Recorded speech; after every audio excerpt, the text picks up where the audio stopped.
France, May 1940. Columns of the armed forces of Germany are advancing as part of Operation Gelb against the armed forces of France and the British Expeditionary Force. Among the Panzer, 3 tanks and trucks move low silhouettes.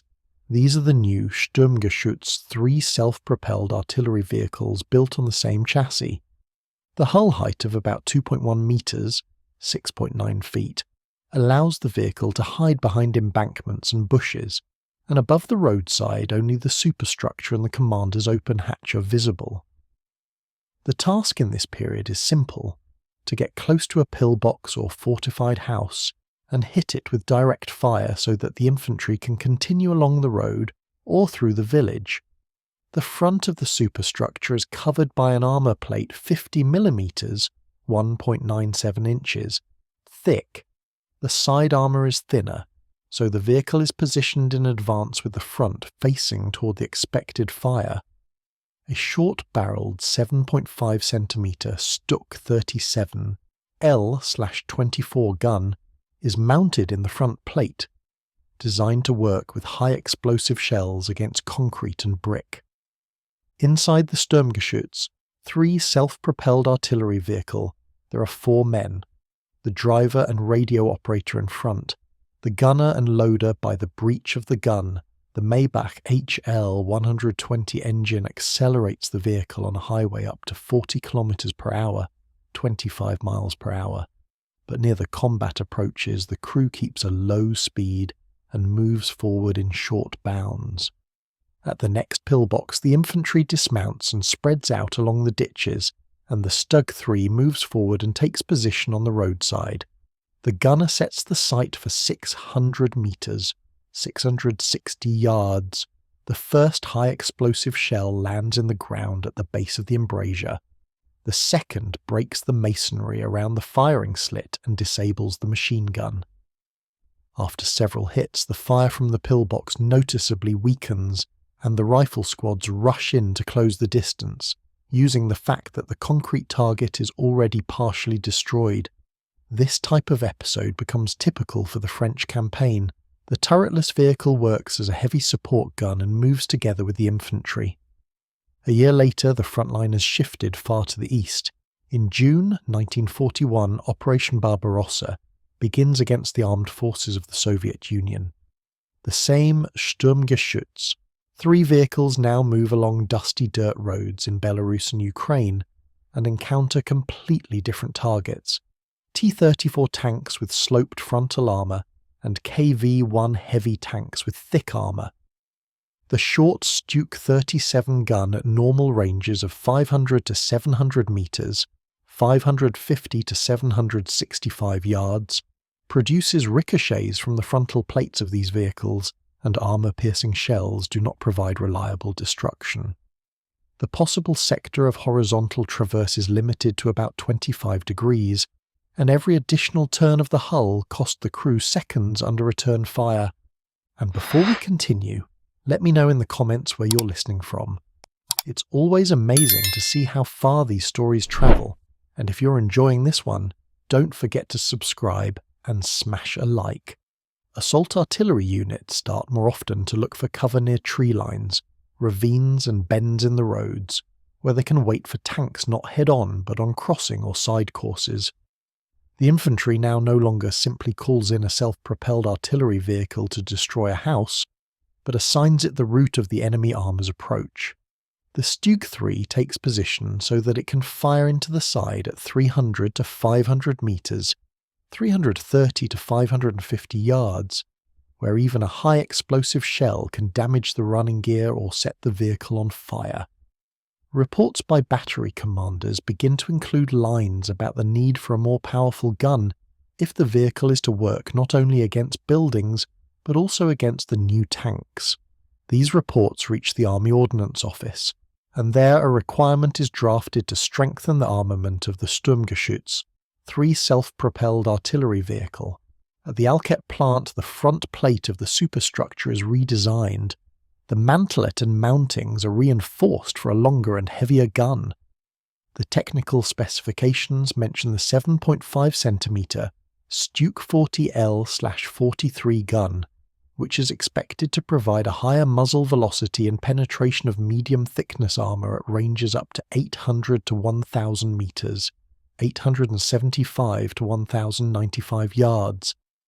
At the same time, they try to keep the total vehicle weight within 23 to 24 tonnes, 25.4 to 26.5 short tonnes, so that the running gear and transmission of the Panzer III chassis can withstand the new load. On test ranges, the new StuG III AUS-FF variants are put through trials in motion and in firing. An armour-piercing shell from the StuK 40 gun, at a range of about 800 metres, 875 yards, reliably penetrates the armour of medium tank-class vehicles, and this is recorded in the testers' reports.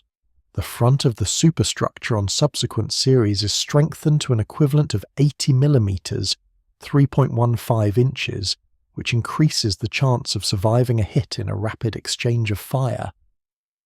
These data are passed on to training units where future crews become familiar with the new capabilities of the vehicle and with the changed working ranges against armoured targets.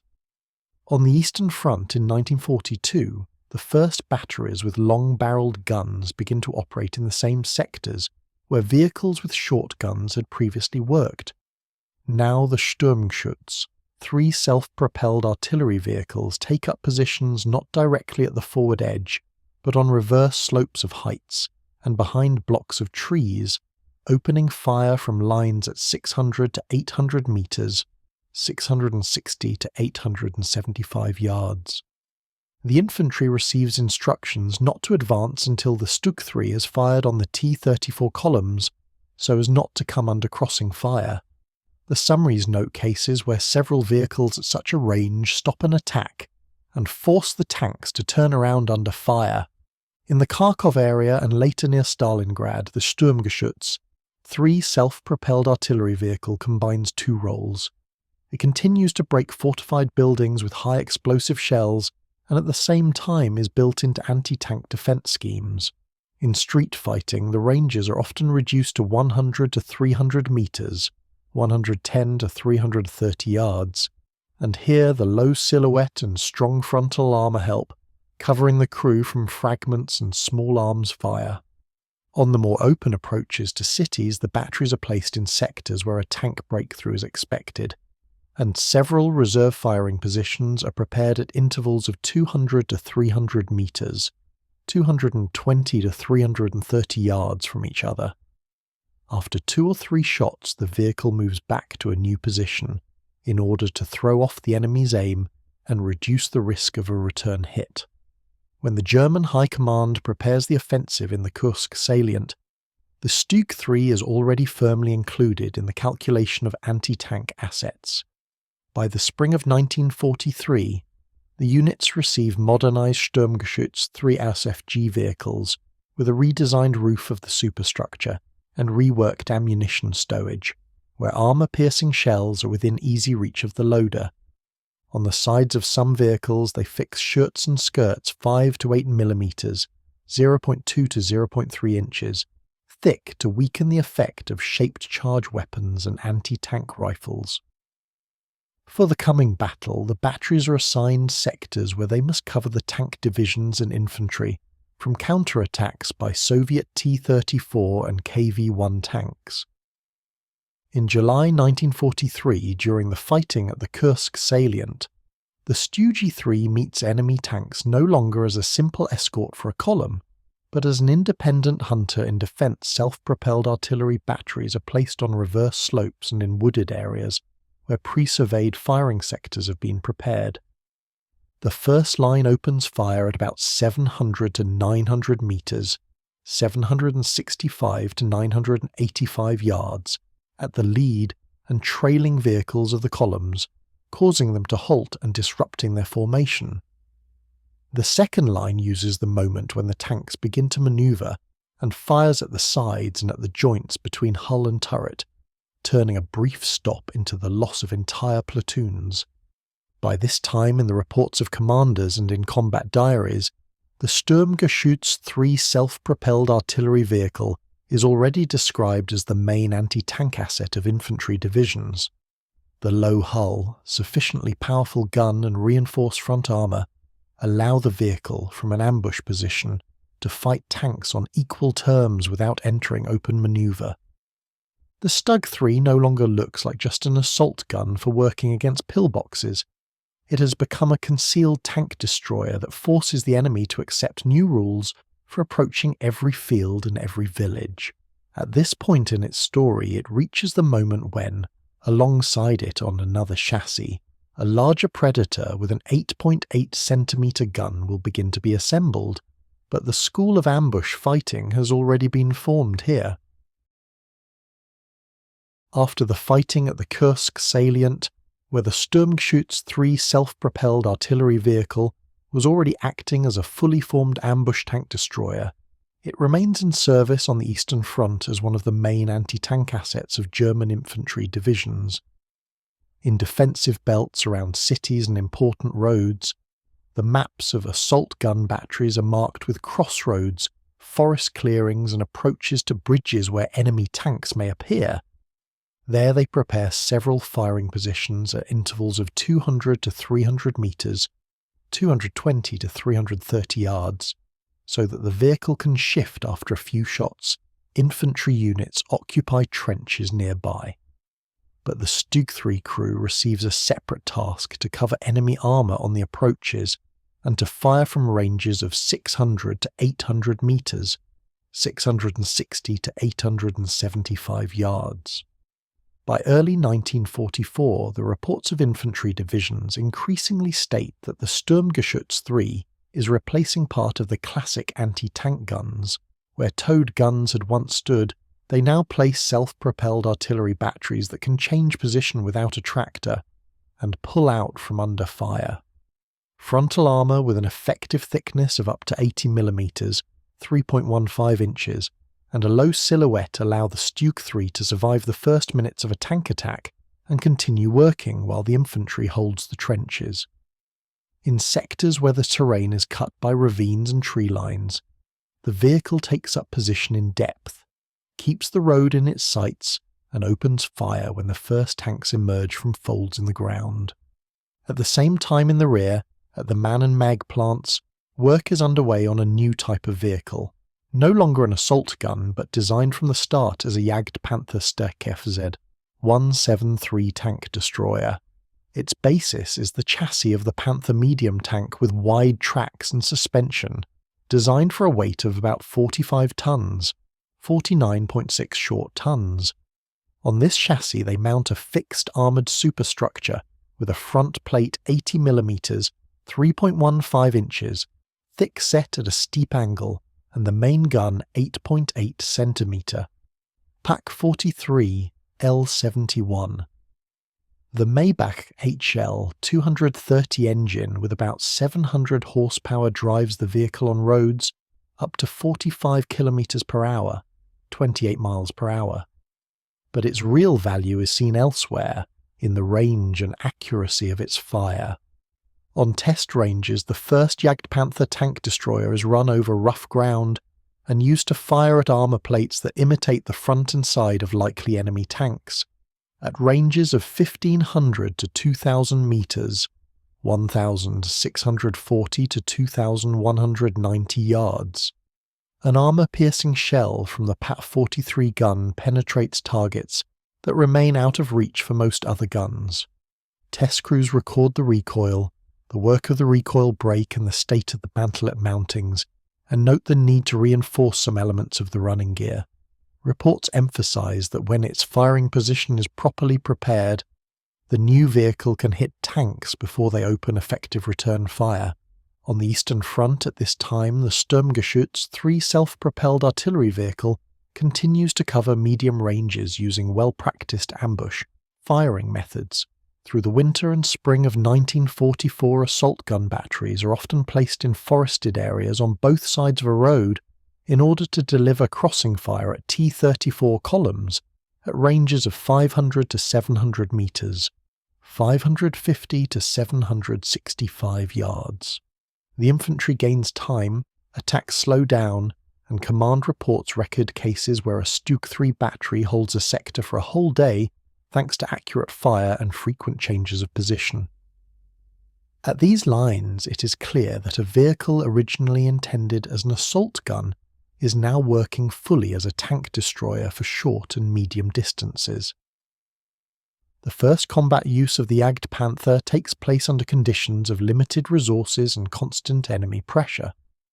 In defensive battles in the West, where some of the new tank destroyers are sent to counter the armed forces of Britain, Canada, and the United States, the vehicles take up positions in the depths of fields and forests.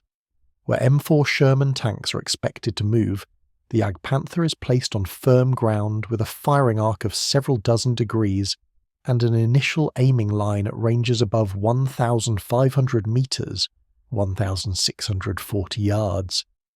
After the first shot at the lead vehicle, the crew has the opportunity to hit another target, while the enemy is still trying to understand where the strike came from.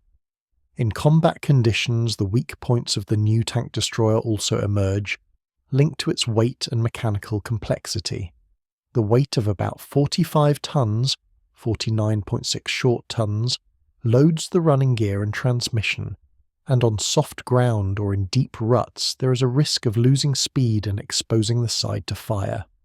The fuel shortage in 1944 forces command to limit long marches by Jagdpanther units, and the vehicles are kept close to prepared positions. Maintenance units record failures of gearboxes and suspension components which have to be repaired in the field using parts taken from other vehicles. At the tactical level by mid-1944, a combination of two vehicle types has taken shape, each solving different tasks within a common defensive system. The Sturmschütz, 3 self-propelled artillery vehicle, covers the close approaches, crossroads and clearings, where distances to the target are measured in hundreds of metres and where quick movement over a short stretch is needed. The Jagdpanther tank destroyer works from deeper positions at ranges of 1 kilometre and more, trying to stop the advance before it reaches the forward edge and to knock out part of the tanks while they're still on the way. Reports show that with such a division of roles the front can be held longer, but the overall pressure from the enemy increases.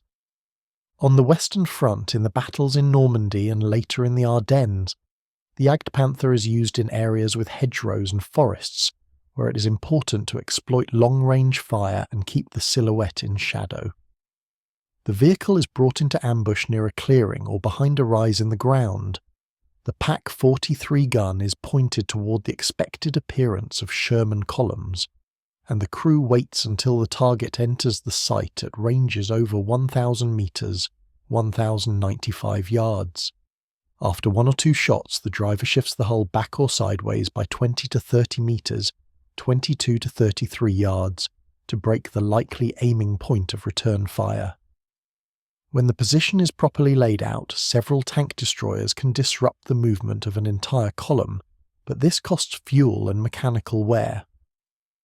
By the end of 1944, on both the eastern and western fronts, it is clear that ambush tactics are fully developed and operate on 2 levels.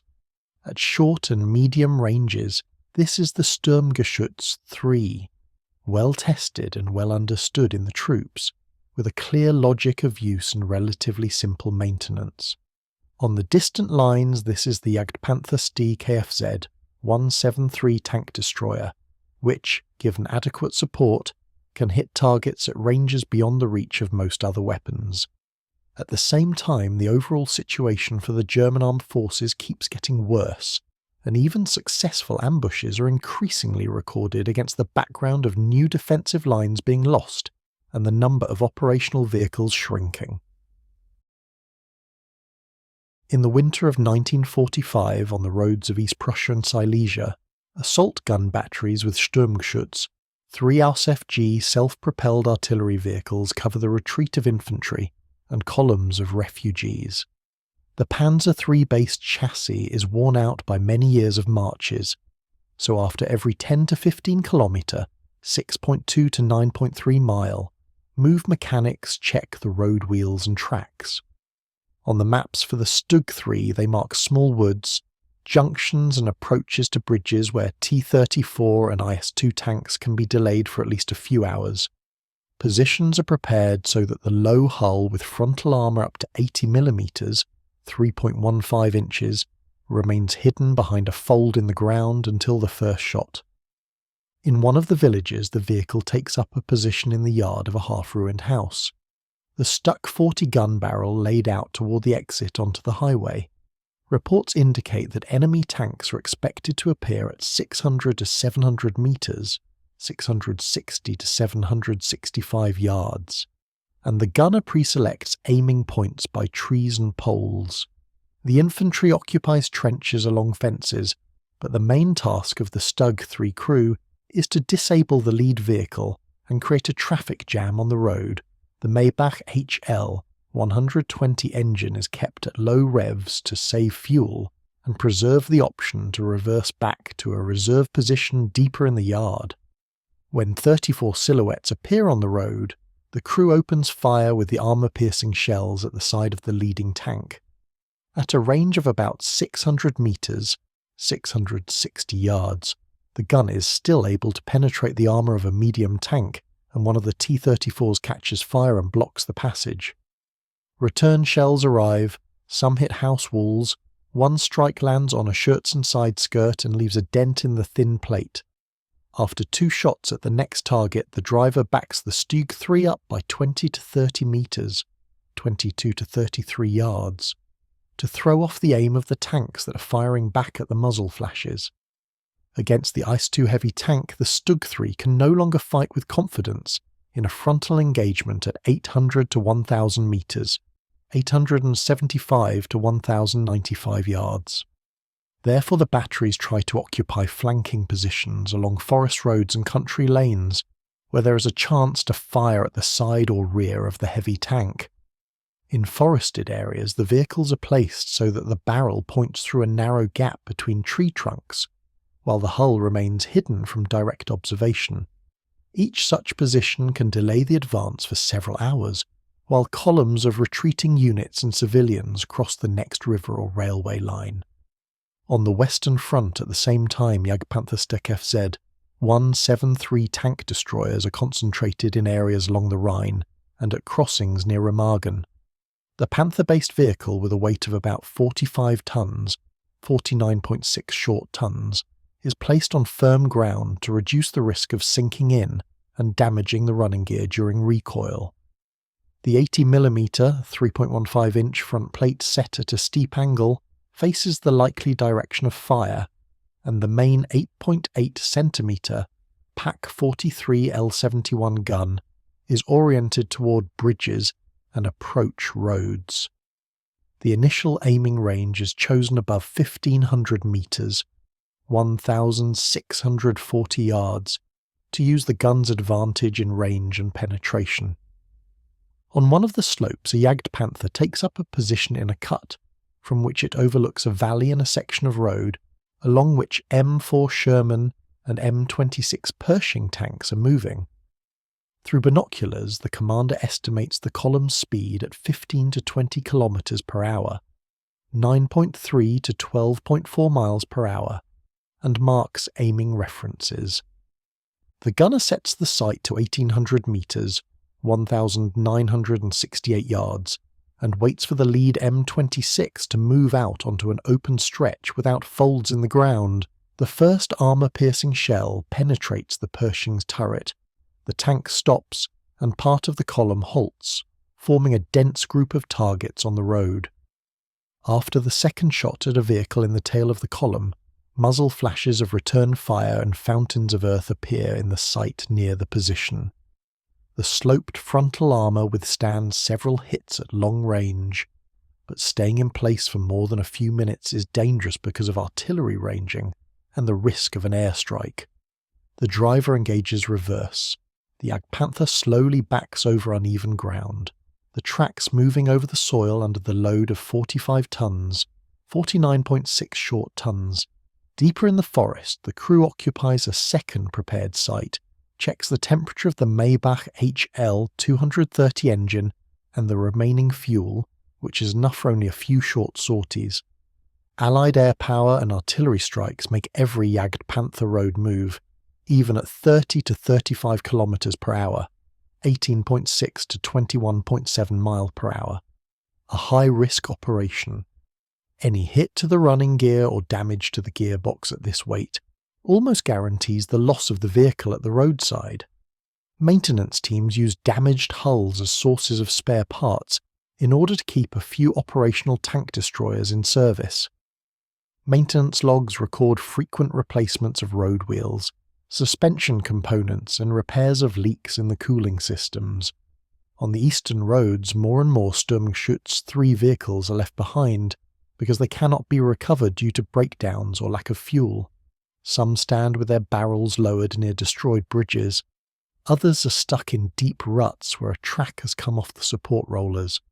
In villages, there are StuG IIIs left in yards between sheds, where crews have already removed sights and personal belongings before retreating. For the advancing Soviet forces, these vehicles become obstacles in the streets and sources of parts for technical analysis. After the end of the fighting, surviving StuG III and Jagdpanther vehicles fall into the hands of the armed forces of Britain, the United States and the Soviet Union as captured equipment. On test ranges they check mobility, suspension performance, frontal armour strength and gun effectiveness at different ranges from a few hundred metres to a kilometre and beyond. It is noted that the StuG III successfully combined a low silhouette, adequate armour and the StuK 40 gun for defence from prepared positions.